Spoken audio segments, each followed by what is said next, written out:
warahmatullahi wabarakatuh. My name is NorhalizaLutfita. I am a student of English Education Department of Preantation, Banjarmasin.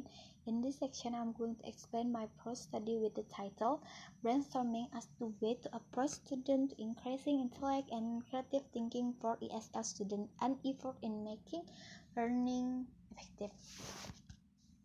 Here, I will explain about the background of the study. It's the 3 points of background of study.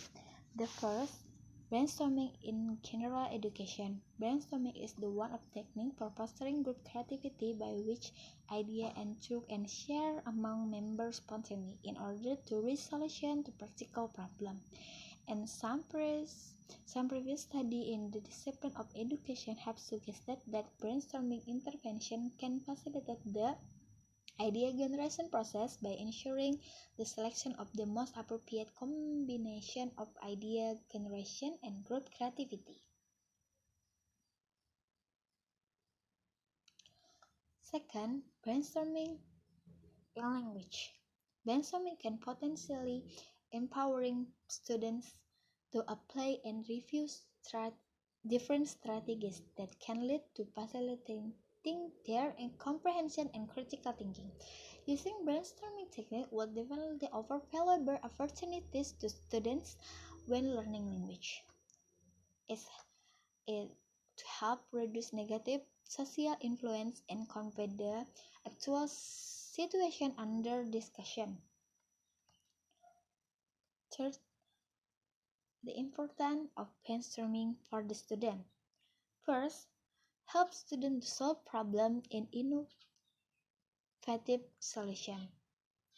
Second, it also helps the student build the relationship between them and assessing the view of the other's point. Brainstorming is also important to the teacher. It can help the teacher to conclude ideas that are broader the students' thinking solution, make the teacher more democratic and respectful of the view regardless of the different point of the view. Research question is a two research question in this study. The first, what are teacher perception of the brainstorming in Indonesian education? Second, is there a difference between and before applying brainstorming in teaching practice? Research objective. There are 3 research objectives in this study. First, investigate difference before and after applying brainstorming in teaching practice. 2. Second, to examine teacher perception about how brainstorming is applying in education. Third, to summarize the potential impact of certain brainstorming on beginner students. Research methodology and other research methodology. Research design is using quantitative method, and the setting of this study, Islamic Junior High School in Hulu Sungai Selatan, Indonesia. Participant of this study, 40 students in Islamic Junior High School. The population of this study was 7 grade students. The sample are 7 grade students from the 2 classes, where the one of them was assigning as experimental and other as control group, and also the teacher for the participant. Data collection will using interview, a pre-test and a post-test. Data analysis.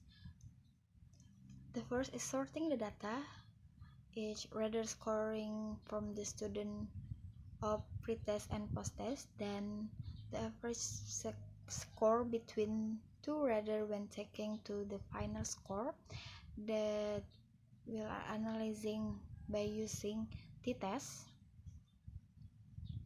And second is drawing conclusion. The score of the pre and post of 2 groups were statically analyzing by using varying sample t-test to draw conclusion. Third, data treatment. Using the t-test for hypothesis testing,